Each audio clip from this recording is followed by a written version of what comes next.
Rachel, great to have you on the Talkin podcast. How are we doing today? I'm doing fantastic. And you? I am excellent as well. I love that you are in my favorite studio in all of Boca, your closet. I mean, it's the only place to be. And I tell myself sometimes if I really ever make it big enough to have my own studio, I don't know if I can leave this. This is my home. This is like my roots. You can't forget your roots, right? You have a closet, and then within the closet there's like a little door into the studio. So it's like you have to go through the closet to get to the studio. So it just feels like home. You nailed it. That's exactly what I'm gonna do. So it's been a while since we spoke. We haven't spoke on this podcast. You were on the Past the 40 podcast last year. Yes. And I'm excited to have you back. I wanted to talk about your outside of life, turning 40 life and your day to day. Hmm. But before we get into that, I have a very important topic to discuss with you. I've learned recently that you were on maybe the greatest piece of art ever created, MTV's The Grind, which was one of my childhood favorites, a daily ritual. I mean, who didn't love it? Who didn't love it? Did everyone love it? Was that a I thing? feel like it was a cult classic for our generation. I feel Yeah. like you'd be hard pressed to find someone in our demographic and age that didn't watch it.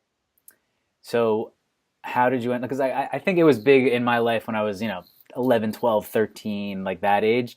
Obviously, you were not able to be on it at that when we were I know you, 12. right. So how and when did you end up on the show, and for how many episodes were you on? I frequented a club in Coconut Grove, Miami, How called old? Baja Beach Club. May it rest in peace. Baja Beach Club sounds like it was crazy back in the Yes. day. How old were you? I started going there. I can say it now because they're closed. They won't get in trouble. I was like 15 or 16, being snuck in by a DJ friend. Okay. Um, and then I was going every weekend because it was like legit booty music. And in Miami, that's what you do. On the weekends, you go out and you twerk. Now it's called twerking, but we called it booty music. Yes. That's and we were out, and there were scouts there from MTV who were literally walking around like it was an old school, those like 50s, like in Greece, where they go around and tap people on the shoulder when they're out or they're in, whatever Hmm. it was. There were scouts walking around, and they would just come up to you and hand you a paper that you'd made it. And I was grinding with a girlfriend to get their attention. So And you knew they were in the room. we figured out what was going on. We were like, what is happening? Because they were kind of like walking around, and we just made ourselves very visible and pulled out all the stops. And then we got those little magical papers. And then I had to go home and tell my parents that I had to miss school because I was a senior in high school, and it was during finals. Thankfully, I was a very good student and graduating at the top end of my class, which I don't know is really accurate since like half of them didn't graduate. Um, and then I ended up on TV for 18 episodes. It was an 18 episode stint. They filmed it over 3 days. So we had to bring like all these changes of clothes and move us to different spots. It's like the magic of the camera. They make it look like it's a long-term thing. I didn't know that's how it worked. So you get the golden ticket, like American Idol. You're going to Hollywood, and where do you Yes. where do they film? They filmed this season at a hotel in South Beach, the Raleigh. So you didn't have to travel. So you go Did not for travel. and 18 episodes over how much time? 3 days. Okay, so you 3 days, go. and they did bring people with them. They brought like if you watched it, they had regulars that Yeah. were always on the show. So they brought a bunch of them who were like divas who didn't eat like the craft service table with us. They had like room service. It was ridiculous. The hierarchy was out of control. Eric Nice was there and beautiful to look at. Mhm. And yeah, it was 3 days. They gave us like all these little things of what we needed to do, but we had to bring tons of clothing because we had to change like every couple 18 hours. outfits. Not necessarily 18. They didn't like check that hard, but they would like break and send everyone to like the locker room areas, and everyone would change and come out in a new outfit, and they would place you and put you where they wanted you, by the pool, in the pool, wherever. That's a lot of dance. That's like a serious work. Like you do 6 episodes a day, just like were they hour long? They were half hours. Half They're hour. half hour. Yeah, Okay, and half hour. just dance, dance, dance, dance. New music. You're Like telling me. Yeah. And you always have to be on because you don't know when you're going to be on camera. Like right. when I watched it back, when they would actually play, you have no idea how they're going to piece them together. So you're like sitting there waiting for your 2 seconds of fame. I mean, my grandmother was alive at the time, watched in Century Village with all of her friends, was watching her granddaughter in a bikini shaking her ass like a stripper. And it was like one of her proudest moments. Do you have this on VHS somewhere? I don't, I'm sure it's somewhere. I have YouTube clips of them that people have sent me over the years that they found. And it's crazy because I have like the hoochie hair and like the things that I'm wearing on camera, I wouldn't even wear it in my house privately now. Like I can't even believe the sense of abandon that I had. I went for it. I just went for it. But it was up to you to decide, I'm going to wear this and I'm going to do my hair and makeup Totally. like this. They didn't have like people to Yes. be like to design you Yes. guys. And Yes. and who are your friends who just found the YouTube clips? What I were don't they? even What know. rabbit hole did they go down to land on? Hey, let me check 1993 The Grind No, episode. there are some people that are like YouTube connoisseurs, and I guess everything is findable. I don't know. I guess if you have the year, you know, the years that I was on.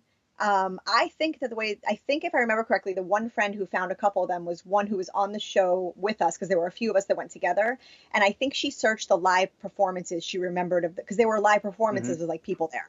So I think she searched those, and then I'm sure that in that little sidebar things popped up. But Right. Okay. It was I someone mean, who was on the show searching. Then that makes it makes it a yes, little better. It wasn't just some yes, like yes. random old high school Yes. friend like as a I mean, who 40-year-old knows? searching. Who knows what people are doing in their private time, Chris? Do we really even know who has videos and pictures of me that they are enjoying in their private time? I'm gonna I don't know. make a note right now.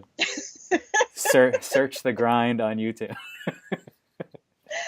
And now I have daughters, so I say to myself, "Oh my God, what would I do if my daughter was like, I'm going to be on TV in a bathing suit? Like, I am not strict, but I'm so protective of them that I can't believe my parents let me do it. I can't. They wouldn't let me work at Hooters. I wanted to work at Hooters, and they were like, no, but they let me dance on camera. Right. Listen, who knows why they make the decisions they make, but shout out to them for allowing this to happen because this Shout is out to them. not many people that I know can say this. This is something I always wanted. I aspired as a 12-year-old guy to someday work my way onto the grind, and it never happened for me. There's still hope. Dream, I assume dreams do there's a come true. redo. There's a redo Yeah. coming at some point. Everything, it's all cyclical. They should do one for our generation now, right? Like a 90s Right. throwback. It would be very painful to watch, but With adults, yeah, with adults with dancing. adults, Yes. right? I'm Right. in. I'm in. Start that up. All right. Presuming the grind didn't lead to a career in dance, how do you today answer the question, what do you do? Um, I tell everyone now I'm a writer. When I tell people I'm a blogger, they get confused because blogging and writing is so different. While there's a lot of crossover, there are inherent differences in them. So I feel like the writer title encompasses more of what I do on a regular basis. And then if people ask more questions or dig into more detail, then I'll throw the blogger card in there. I get really hesitant. You know, you and I talked offline a little bit. I get hesitant using the word influencer. It freaks me out a little bit because I feel like it's a little bit of a douchey word. Because when I hear the term influencer, I think of like Kim Kardashian and I think of the guy from The Bachelor, Robbie, who now has like a different color eyes and veneers all of a sudden. Like I think of those people, and I get the basic understanding of the term. You are influencing your audience, whoever they may be, to purchase something, read something. I get it. I understand, but it feels really like douchey to say I'm an influencer, even though I know that probably falls into the bucket since I get paid to do a lot of things on social media. But I tell everyone that I'm a writer because in my Okay. heart, that is why I left my corporate job. That is the part that I love the most about it. And that's where I try and pour all of my heart and soul. So at what point did you decide I'm going to leave? Did you have the writing as a side hustle as you were still in corporate America, and then at some point you're Yes. like, I'm going all in? Yes.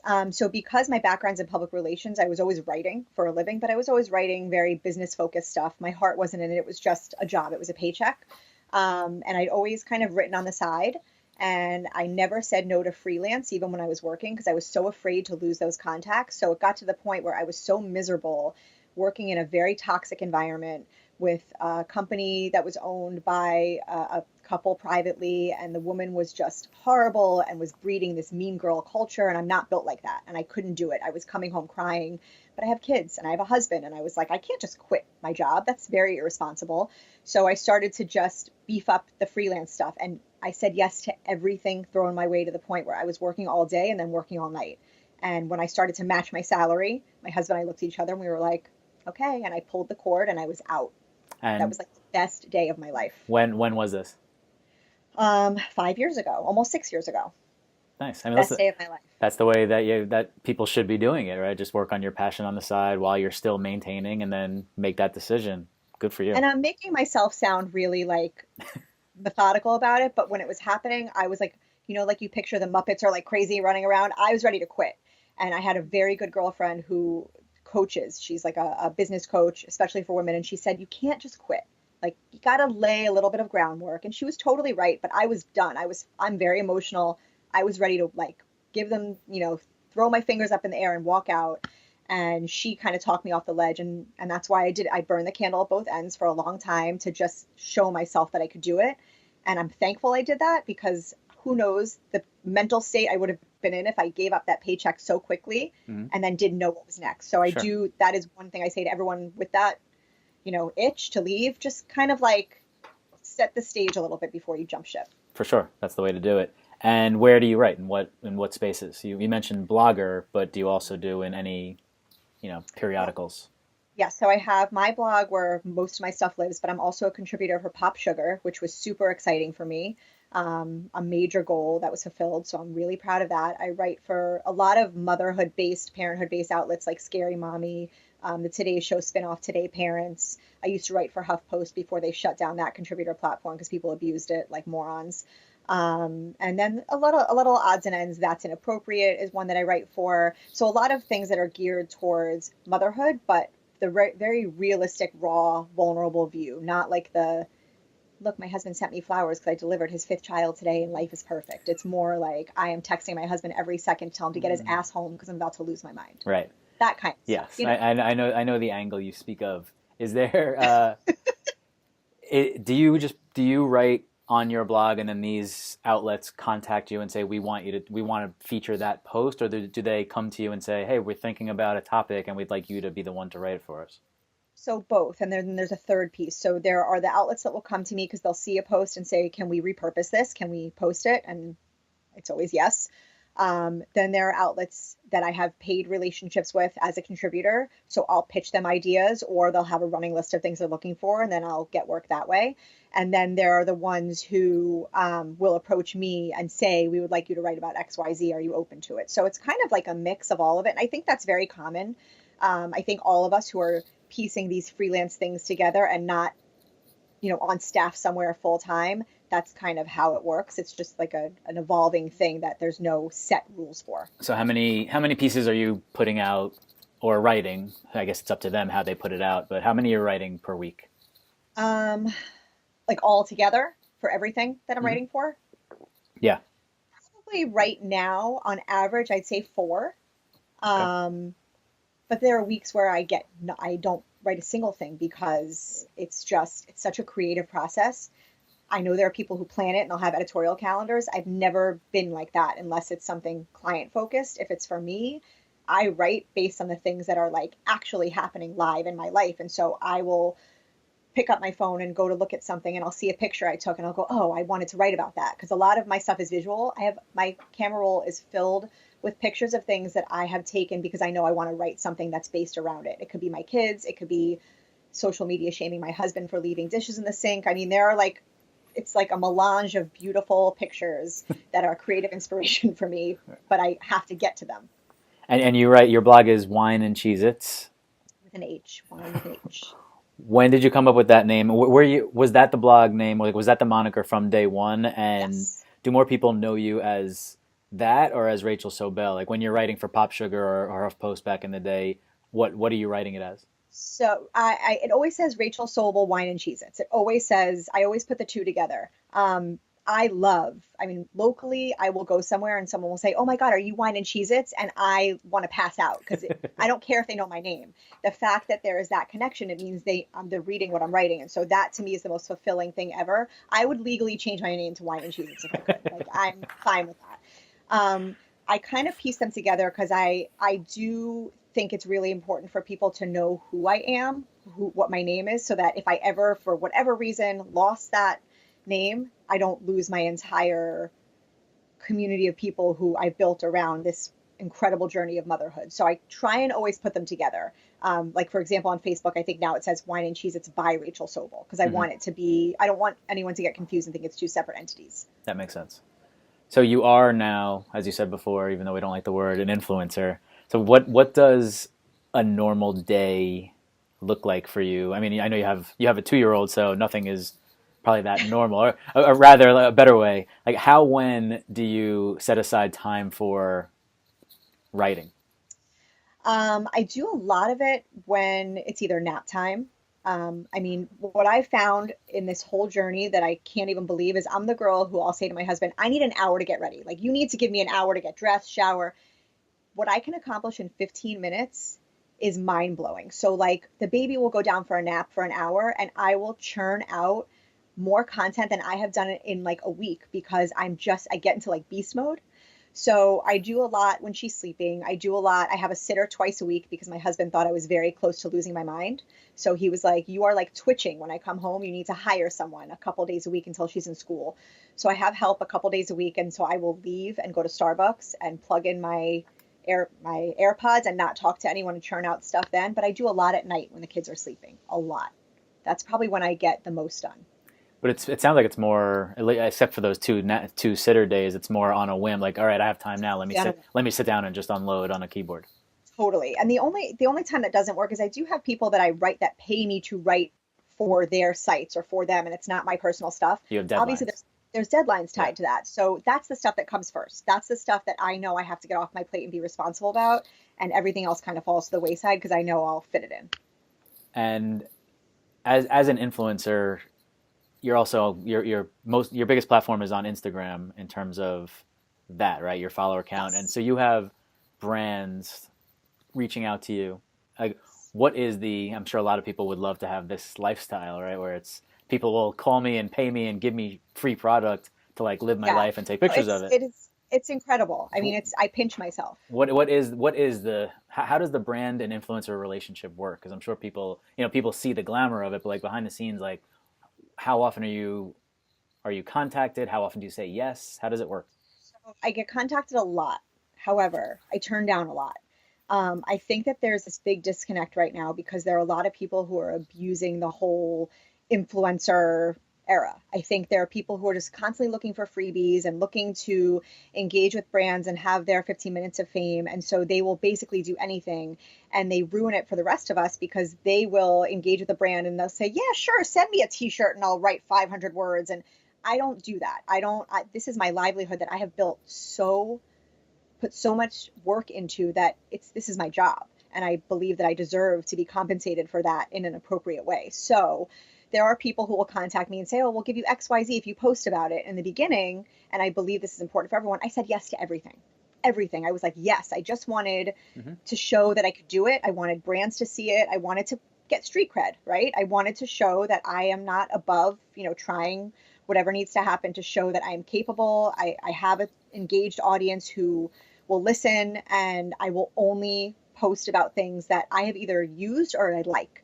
I am very, and I know that's probably not the norm. I'm sure there's a lot of people who will just do anything to Sure. get that brand relationship, but I know the people who I've surrounded myself with, and they'll head for the nearest exit if I just start like throwing up, stupid shit all the time. And so Yeah. I'm very selective. And so if there's something that I like that comes my way, that's when the negotiating starts. And we'll talk about, okay, well, do you want a blog post? Do you want an Instagram post? Do you want a story? And it all the dollars and everything comes down to the package of what it is that they want, and how it translates to my audience. Do you have a set menu where you're like, if you want a blog post for 500 words Yes. and three stories and two Instagram posts over the next 2 weeks, it'll cost you X? Yes. Okay. Yes. I mean, I have ranges. It really depends too on what the ask is, because that differs too. Sometimes they'll want a little more control over the content, and Mm. I have a harder time with that because I feel like the reason that I've been able to be successful at what I do It's is your own because it's my voice. voice. Yeah. Yeah. So, I could probably be making a lot more money if I said yes to things, but I feel like it wouldn't. I started this whole journey to be authentic and true and real, and that would make me look like such an asshole Totally. because it would be completely a hypocrisy. And so, yes, I have a set range for the things that I do, in that influencer arena. And it's a sliding scale kind of. And sometimes I'll throw people a bone if there's things that I really, really love and they don't have a budget. We'll work something out. But most people have gotten a lot better about realizing this isn't fun and games for me. This is my job. This is my livelihood, and they treat it seriously. Those that don't, I'm very nice, but I will kind of shut the conversation down. Yeah, I think that's the right way to approach it because, like you said, there's a lot of crap out there, and that's slowly but surely going to weed itself out. And the people who do have a real loyal audience, and the way you get that is by being authentic and speaking your truth. Those are the people Yeah. who will be left standing in the end. Well, and here's the thing, right? I don't just have people who follow me on Instagram.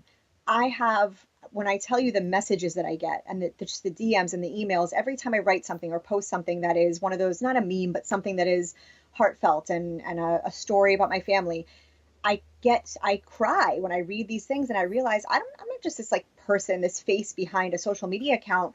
We're all engaging with each other and we're all leaning on each other. And it really is an incredible sense of community among mostly women. I have some men I've had to block because they're very creepy. But it's a lot of women who I think that even though we've never met in real life, there's this trust and this weird unspoken bond. And so if I start throwing stuff out that fits that stereotypical influencer douchiness, I will lose all of those people. And that's not worth it to me because that is more important than anything. Can you unblock me, please? Yes. Yes. Just apologize for what you did. The when a do you have in your mind, forget like the big content, right? The blog post, like like in a given day, are you in your back of your head, I need to post eight memes on my Instagram stories, and I need to post one feed and one thing on Facebook? Like, do you have that, a schedule of some sort in your Yes. head? Yes. It varies, but yes, because the thing is that, you know, there is science behind it, right? There's algorithms and Yeah. there's all these things. And if you don't follow the rules, you don't grow. And so, yes, I do have in my head a schedule. Okay, I have to post this, and this today. Here's my peak times. It's not always to a T. It's not always scientific. And today the world is ending because Instagram and Facebook are down right now. Like they're not working, and so everyone is losing their mind. I mean, we're all my direct messages with like my people who all do this. Everyone is like, "This is it. This is the apocalypse. Let's make sure that we have each other's phone numbers because we're not." I mean, it's so that's the danger of it is that we work so hard to be on these schedules to fill our feeds with content. And then you have a day like this where Instagram and Facebook shit the bed and we're all sitting here going, oh my God, what do I do? And so it's scary. It's a little bit scary that Hmm. you rely so much on it. But yes, you have to have some kind of method and plan. You can't just go willy nilly and throw stuff up there. Right. So people think it's all like, hey, influencer, it's all glamour, but you have to negotiate with every one of these brands. You have to think about what's the content going to be. You have to decide whether the content is right on your brand or just for their Yeah. brand, and then you have And to then you figure out that, post it and and it then tanks posting. and you're like, oh my God, how did this tank? Like there have Right. been times where I have poured everything I have into something about my husband, my kids, and I think it's like the most gorgeous set of words I've ever written. And I'll post it and I'll sit there and I'll wait for like all the alerts to come in. And I'm like, oh my God, this is horrible. And then I'll post like a meme that I wrote Something in like two ridiculous. Yeah. seconds and I'll get like 3,000 likes. And I'm like, Yeah. what is happening? So that's the thing too, is that there's only so much you can plan. I'm not a believer in like posting something it tanks and you delete it. I leave everything up Hmm. because I posted it for a reason.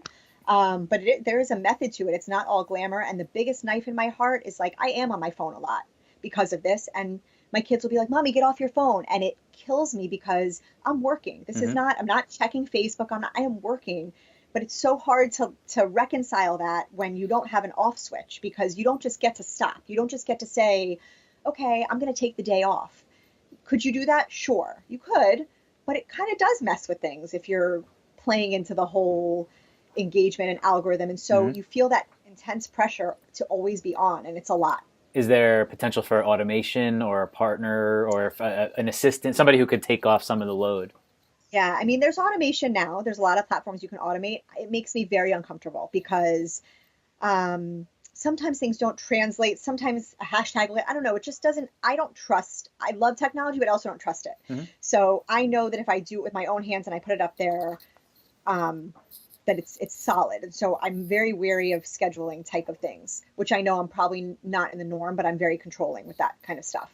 As far as an assistant, I have gone like back and forth trying to figure out how I do it because, like I said, the biggest challenge I have is that this is my voice. Someone else can't replicate that. So if I bring an assistant, what do I have them do? Do I have them go in and go into Instagram and make sure they're responding to people, I want to respond to people. Hmm. I don't want to hire someone to do that. So I think it's more of a time management thing. I have to figure out how to loop someone in, but this is my baby and I Of am course.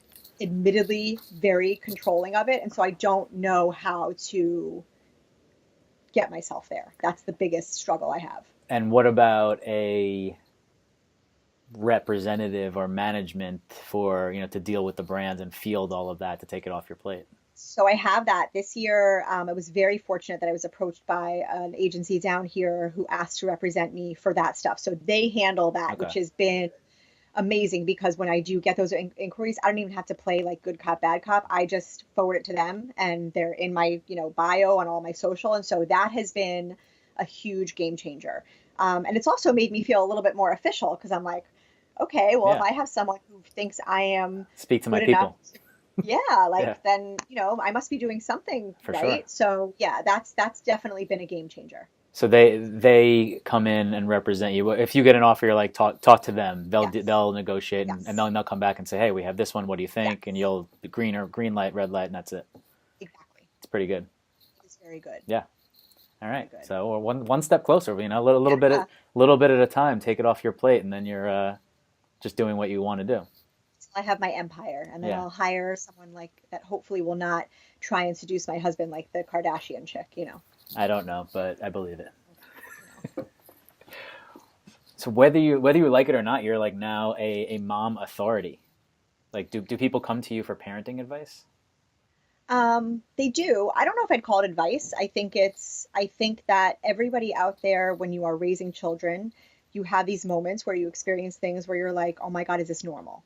I mean, how many times a day do you or your wife, is this normal? It could be your kid doesn't feel good or they did something at school. There's all these moments in our lives where that happens. And I think that what I see happening the most is that when I post about these moments with my kids, and the crazy stuff that goes down, that's when my inbox gets flooded and people are like, thank you so much because I thought that this was a problem. I was going to see a doctor. I was going to go to a psychologist. So I think there's this um, normalizing Mm-hmm. of information when you start to become vulnerable and share those moments that other people out there experiencing.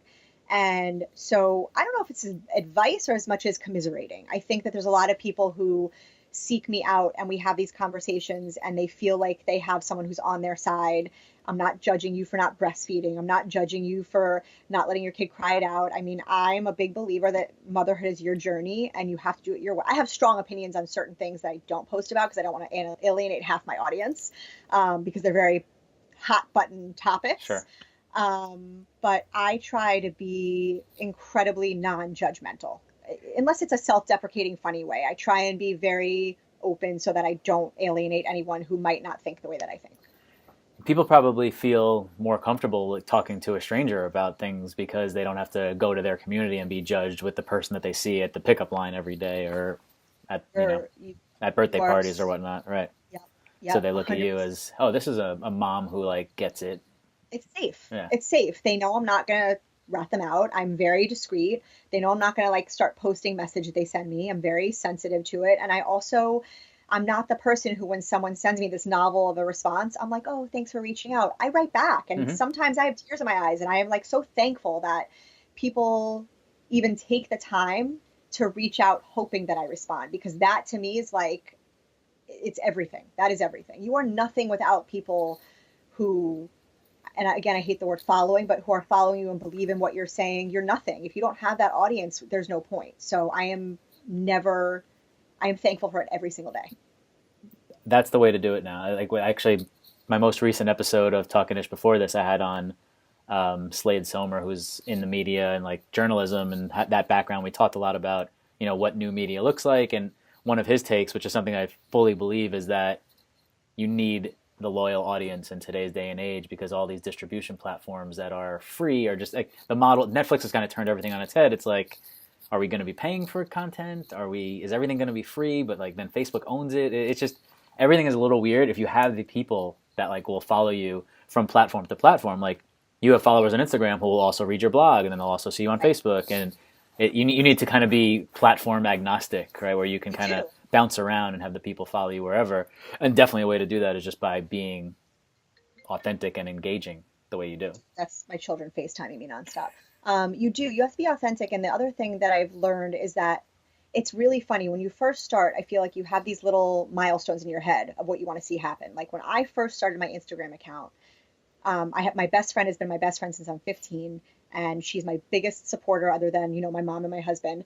And I remember saying to her so vividly, we would follow all these like celebrities on Instagram, and I would say, how cool is it that like we'll see something they post and we're like tagging each other. Like they don't even know who we are. Like how cool is that? Like can you even imagine a world where you post something and strangers are tagging their friends? People care. And when that started to happen, when I would post something and someone wouldn't even necessarily comment, they would like tag a friend because they wanted their friend to see it. Right. I was like, holy shit.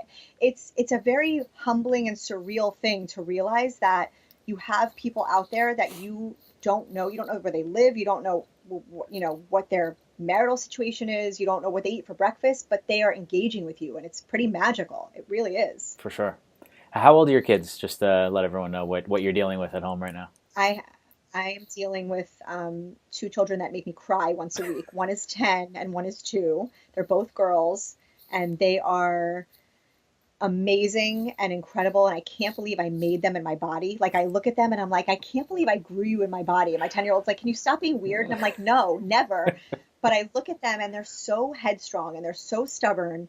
And it kills me now. Like, it really does. Like, I'm turning gray from them. But then I realize how, especially when these girls turn into women, it's going to be so important for them to have that edge and to have that take no shit attitude. So I try and do equal parts of fostering it and calming it down. It's really hard, but they own me. I've lost control of the ship. I'm completely admitting it.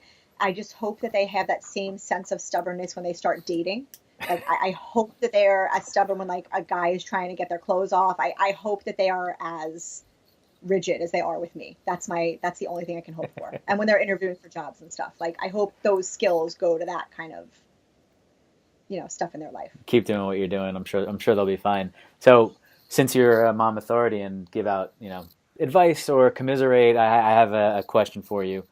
What is your take on foul language around kids? And in respect to just, I think you and I both like to probably say some bad words once in a while. And you also are a fan of Biggie and hip hop like I am. And like, do you question putting something like that on in the house?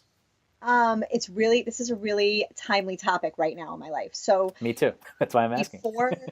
before the baby was born and it was just the older one, um, I felt really lucky because, you and I, we know each other outside of this screen. We've spoken. We know the foul language that can be used. I was like a nun in front of my older child. Like, I felt like I was living a double life. She didn't know the real you. Didn't know the real me. And I really felt lucky because I would see all of my friends' kids at 5, 6 years old start, dropping the curse words they would hear on the playground. My daughter would come home and I would say something about something being stupid and she would go, I was like, oh my God, she thinks that's a bad word. Like, I'm winning. I want to keep this up as long as possible. And I think it was around the time she was 7 and we were in the car on the way to Disney and I couldn't get the navigation working in the car. And I was getting frustrated and the little voice in the back, I hear, oh, fuck. And I didn't even know what to do because I'd never heard my these 7. little angel lips say That's anything. pretty old to drop the first I one mean, there. the first is usually shit or crap, Yeah. right? I was like, we just like that escalated really quickly.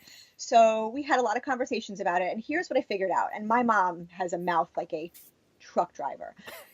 My mom always said to me, stop being so harsh with them with the cursing. Like, what's the worst that happens? As long as they know they can't do it at school, as long as they know there's time and a place, like, set those boundaries. But the minute you start withholding it and you make it this taboo thing, they want to do it more and more and more, and they will test boundaries. So with my older one, I started to play that music a little bit more. The sex stuff freaks me out. Like, that stuff, I'm really uncomfortable with the way it talks about women. But like the cursing, she hears it. She's going to hear it somewhere. So I try and be really cool about it and not act like it's a big deal. But she gets so excited when she hears a curse word and she's like, can I say it? Can I say it? Can I say it? Can I say it? And Even now at 10 oh, 10 years old. yeah, yes. But now it is kind of changed to, we jam out every morning on the way to school in the carpool line. We jam out. We have like our set song list. She plays DJ with my phone and she puts on music. And there's, a little Ariana Grande, there's a little Taylor Swift, but then there's also Drake. and we listen to Nice for What every morning. I don't know if you know the lyrics to that song. I'm Um, not a Drake guy, but okay, so the opening line of that song is "Everybody get your motherfucking roll on." That's the opening line.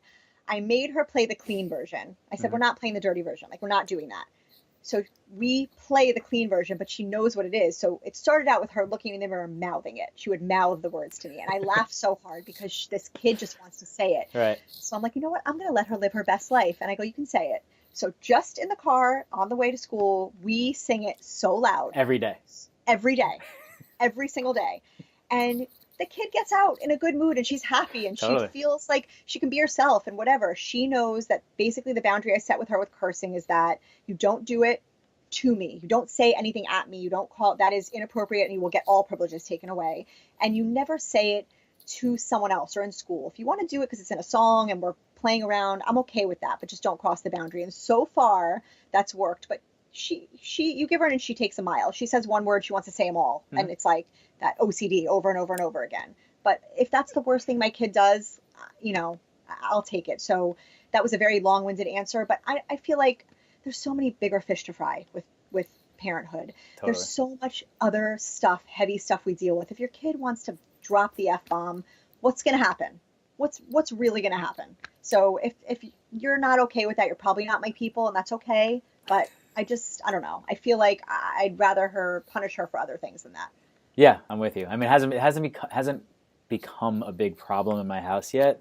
My boys are still young. Although, like, my 4.5-year-old had a stint even a year ago, and he was 3, where he, like, every once in a while would just start saying curse words, and we're like, dude, no good. He certainly hears us do it. We don't really refrain from it, and Right. I definitely put on music sometimes. I'm definitely, it's not 100% my music, but Mhm. it's way, way, way more the N word when it comes to my That rap that we music. don't. Yeah, that we That's the don't. one that really puts up the antenna. My wife and I were like, we have to turn this Yeah. off now. Yeah, we Um, had that conversation too, and I told her, I said, this is not even a curse word. This is just the worst thing you can so possibly much say. worse. Yeah, and I said, and you're not even, I know that when you sing a song, sometimes you sing words not knowing what they mean. This is something that should never leave your lips ever. Like, I don't want to hear it. It is such an awful word.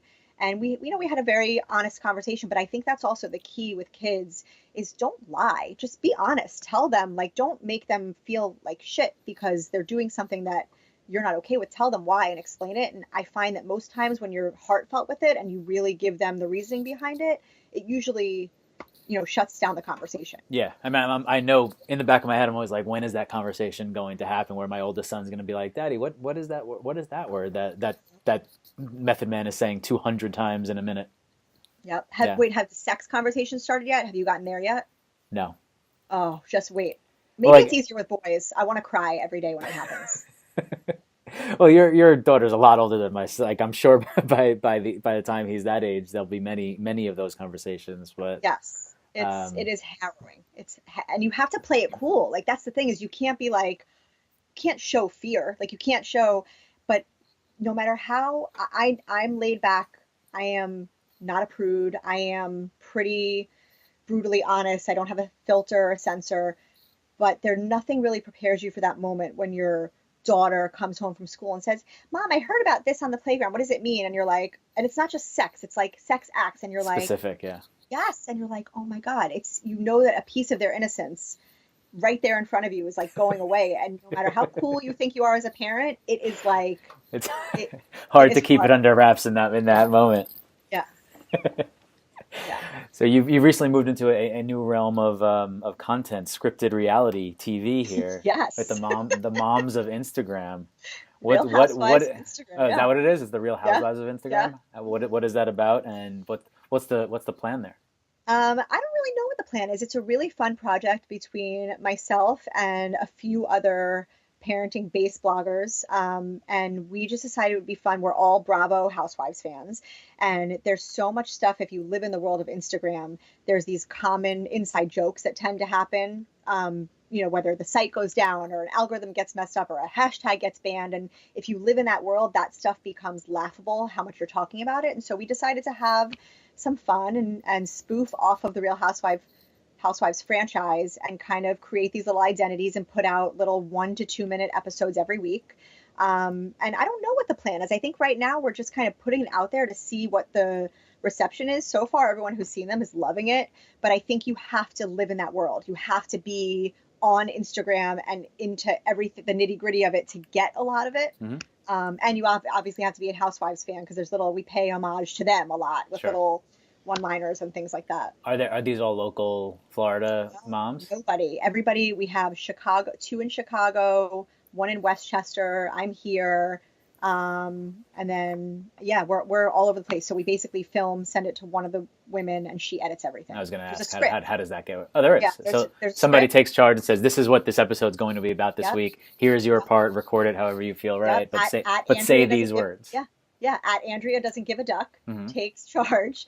She sends us. We kind of throw around ideas of what we think we should cover, and she sends us like a little script in notes, and we give her like those little snippets that she asks for, and then she makes it all beautiful, puts it together, and then we kind of strategize when we're gonna launch it, when we're gonna share teasers. So there is like strategy behind it, but as far as like what will happen with it, I don't know. We tag the Housewives, we tag Andy Cohen. This is certainly the day and age where you can get noticed with things like that, Totally. and you just never know. But Totally. right now we're having fun with it and just enjoying, just the hilarity of it. Where do you post it? What platform can people watch that on? So since Instagram gives you that 1 minute, thing, we basically post teasers all over Instagram and stories in our feed, and then all of us post it individually on our Facebook pages since there's no limit, and we're all public since we all have business Facebook pages. Mhm. So that's where the main video lives, and then I think Andrea also posted on YouTube. But right now it's on our individual Facebook pages, and that's where we direct everyone on Instagram. That's something that can definitely become a thing, right? Like think I so. I always say, like, we're all just one piece of content away, like, from anything. That's Who the knows? favorite thing that you have ever said to me, and I say that. I credit you all the time. I'm like, Thank you. Chris told me that I am one piece of content away, and it's so true. You just never know. You never know what that's going to be. Yeah. You never know the things that are going to bring people to you and open doors and opportunities, and I'm so conscious of that. And it's another reason I don't like to say no to a lot of things Sure. that are presented to me from a content perspective, because I do think you have to kind of be in a million places. Yeah, keep trying things.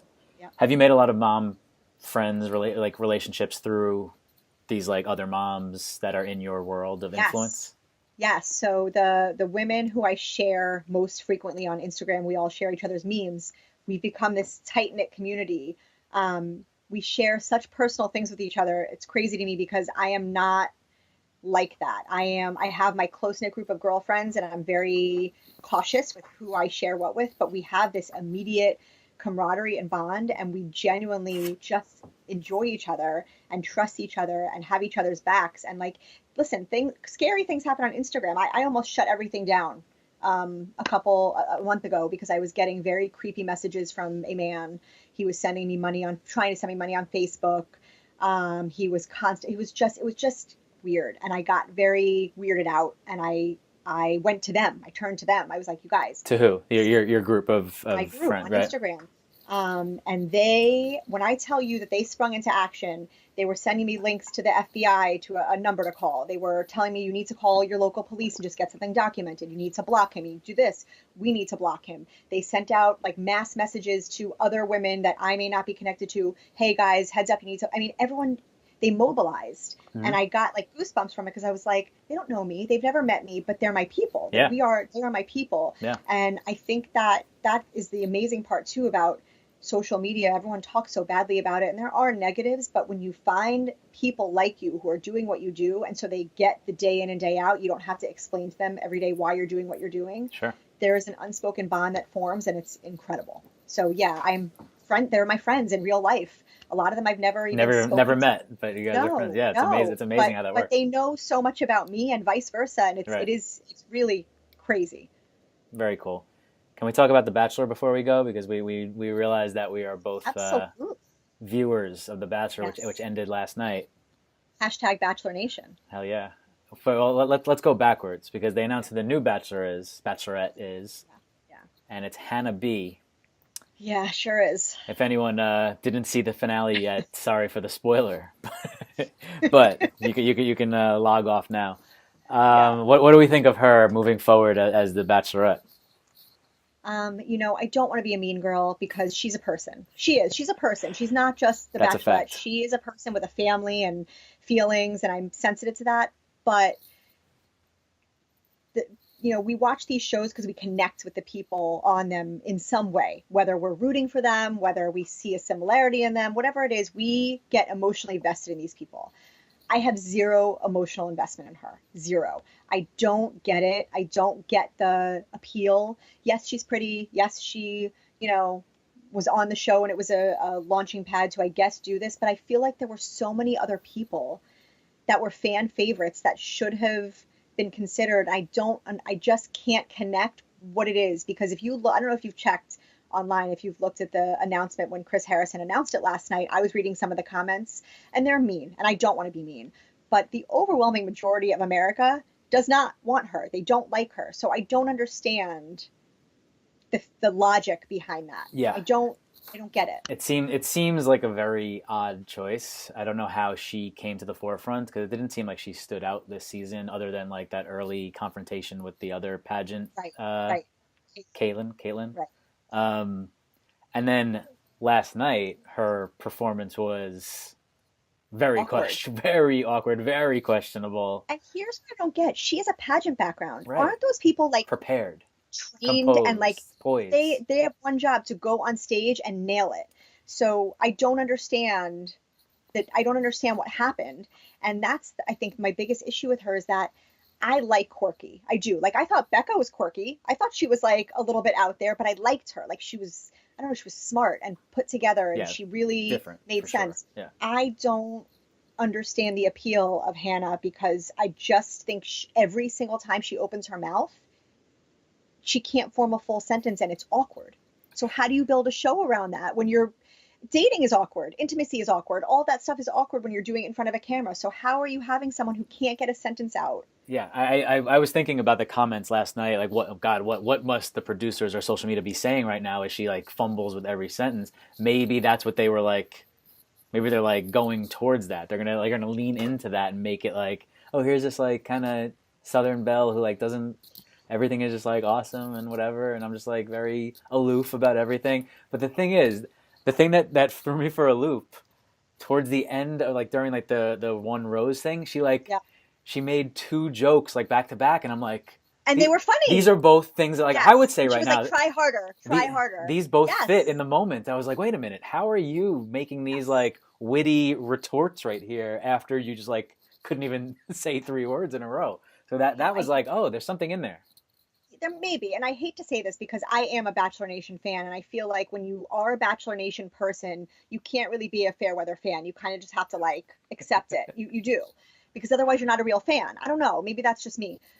I feel like Bachelor and Bachelorette jumped the shark when they had Ari on. I feel like he was the demise of Bachelor Nation because he sucked. He was like the worst Bachelor. He was so douchey, and just so like I just ugh, I can't even. He made my skin crawl, but I watched it. I watched it, so I know I'm gonna watch Hannah. I'm not gonna like be that person who's like, that's it, I'm not watching. I'm gonna watch it. My But my wife was that person last night, and I just gave her a look. I didn't answer yes or no because like we always say we should be doing something so much better with our time right now in these 2 hours, but why? we're But still why? watching. What's better than watching people date in real time and say really awkward things and throw each other under the bus and have drama? I mean, what's better than that? Maybe better What is is the wrong better? word. Maybe enriching or educational. You have time for that in your life. Enjoy YOLO. Chris, YOLO. So Colton and Cassie, what's the are they together 5.5 months from now? Over or No, under? no. I think she's going to destroy him. And not purposefully. I don't think she's mean. I think she's very sweet. She was my in my top three from the beginning. I said it's going to be her, Hannah G, and Kaylin. Tasha You were threw me close. for a You were loop. close. You were close. I said that's going to be the final three, and I for sure thought she would probably be in the final two. I like her. I think she's very young.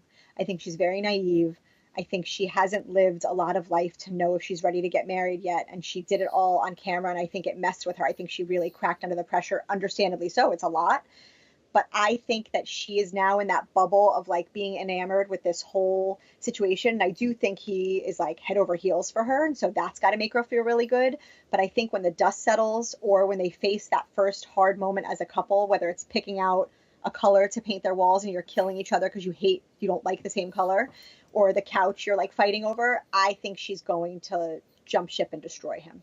And maybe they'll have like a tumultuous get back together type of thing, but I don't know. I don't see it lasting, unfortunately. They're so young, like, So, and I never understand. Like last night, she was saying how she didn't know if she's ready for a relationship or whatever. Like you went on a show that the whole purpose right, is to end up right. in a relationship. So what are you talking about?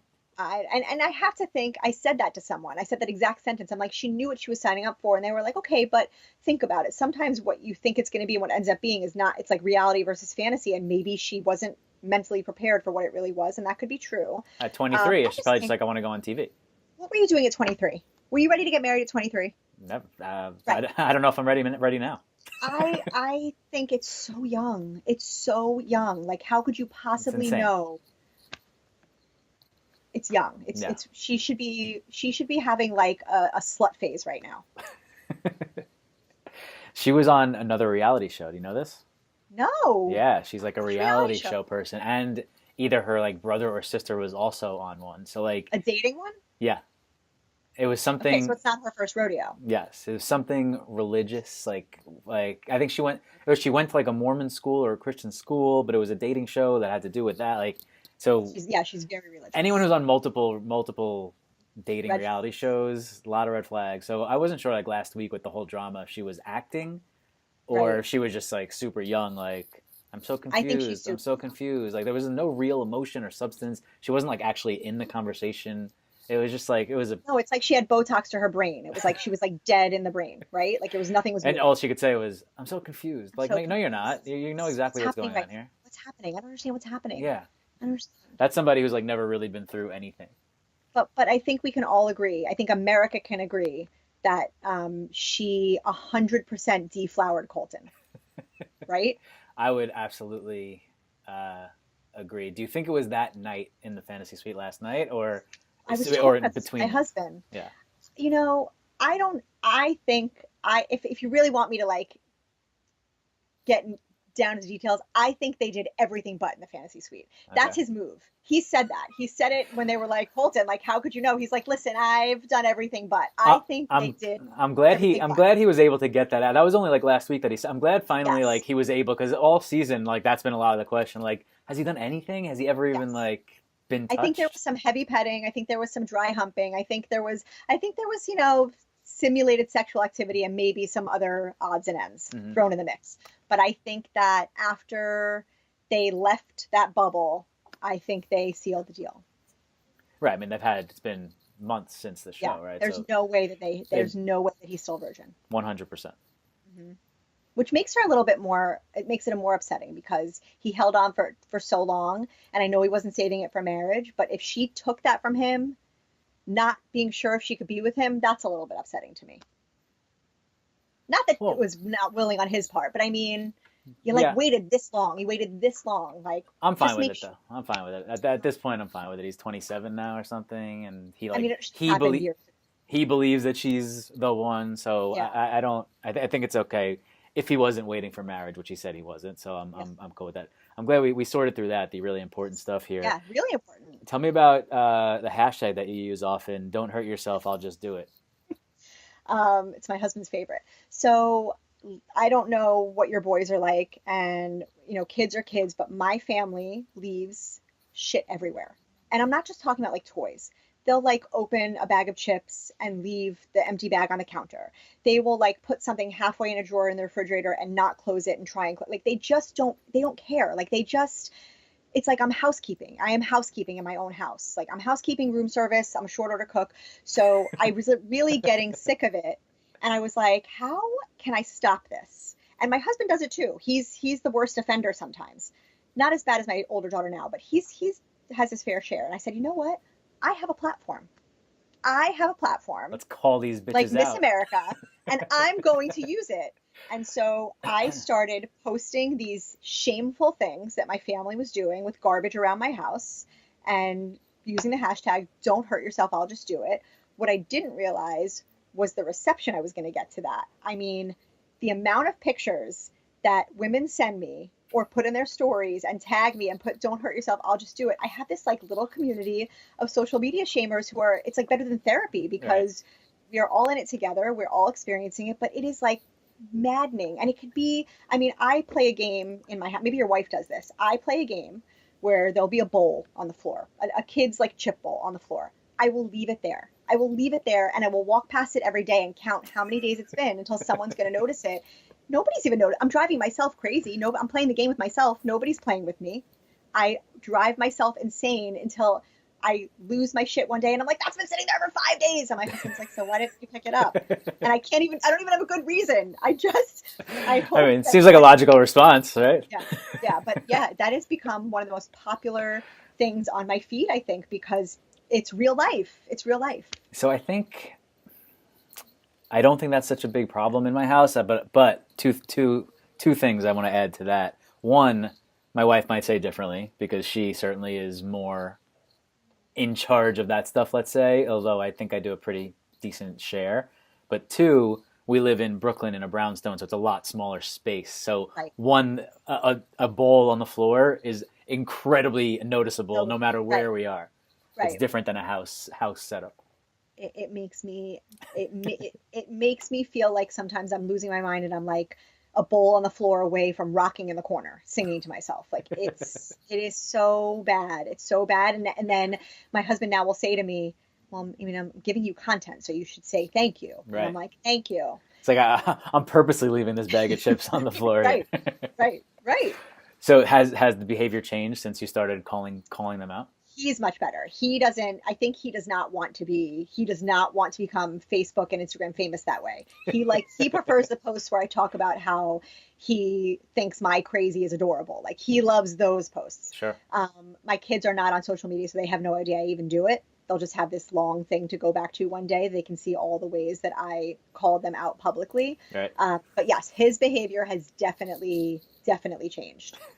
Yeah, not it's we have a ways to go. I don't want to like paint a fake picture, but Have he's a other people started posting using the don't hurt yes, yourself? So that's like a hashtag. That hashtag has taken on a life of its own. So people yes, can go and follow that hashtag to see yes, these.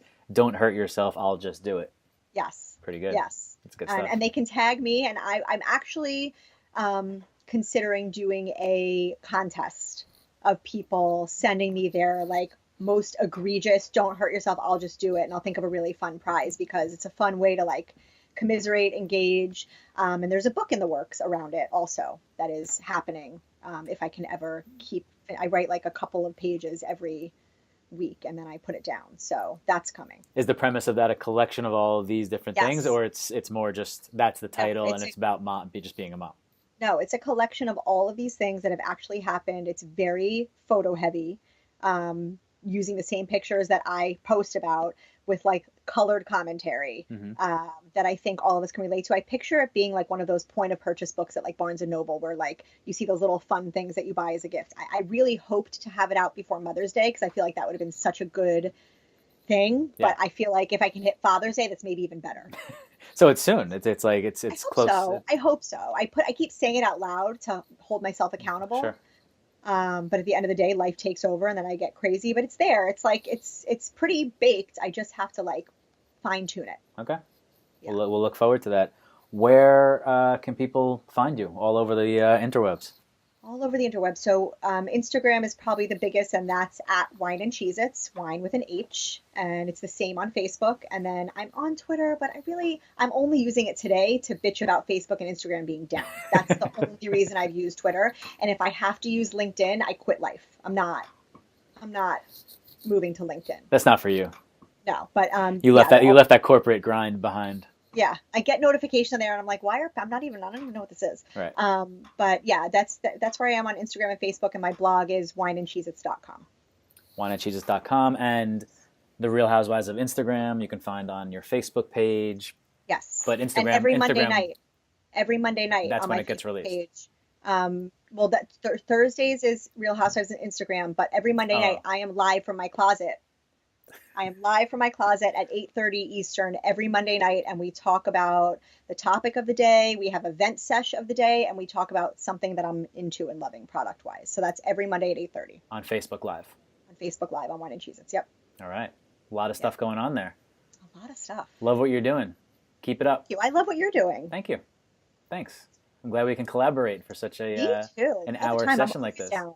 Yeah, totally. Awesome. Let's do it again. We can anytime there's a mom or a dad thing to tackle, I'm here. Let's I'm a do it. dad. I'm a dad. You're a mom. Let's make it happen. I'm down. Thank you very much, Rachel. Appreciate it. Thank you.